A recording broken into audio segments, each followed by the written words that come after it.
你爹呀，是想让你留在皇宫里去打探消息，他是说什么也不相信。你已经对皇上动了真心，可是叔父我把这一切瞧得明明白白。哎，要是继续留在这紫禁城啊，你不但会连累叔父我，就连你跟建清的小命早晚也得给搭上。叔父，一欢，叔父是不想离开这紫禁城了，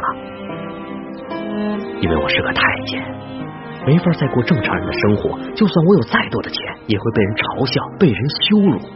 可是你不一样啊，你看，你从小就生活在乡野，自由自在，你年轻又美貌，而且还有建清那个文武双全的未婚夫婿，你何必贪恋皇上的一时恩宠，而留在这个吃人不吐骨头的地方啊？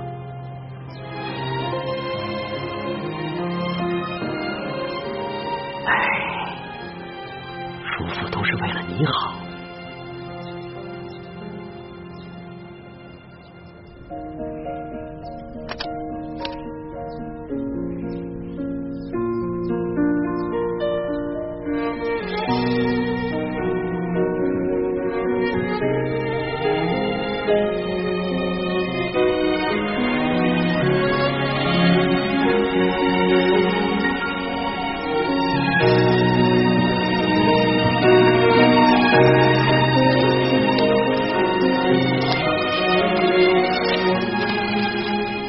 龙小弟，老大我久居深宫，早已没有了出入宫时的乐趣，反而如鸟入囚笼，不得自在。所以老大去也，勿追勿气勿恼，各自珍重。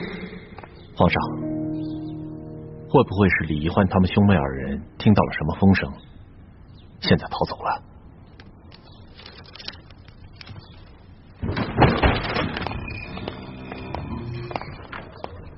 皇上，李太医来请平安脉了。宣，这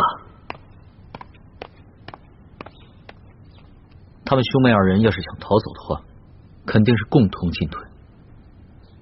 岂会易欢自己一个人逃走？在没有确凿的证据之前，不要妄下定论。这，微臣参见皇上。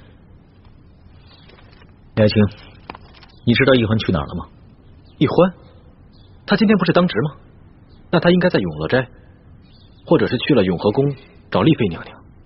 他出宫了，看来他这一次出宫，连你都没有说。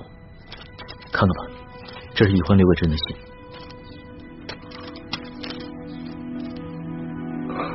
欢梅，想不到你居然会不辞而别。李爱卿，你知道易欢大概会去哪儿吗？臣妹自幼性情顽劣，常常离家出走，臣也不知道他会去哪里。这样，你多带一些人手，凡是他有可能去的地方，你都找一找。微臣遵旨，微臣告退。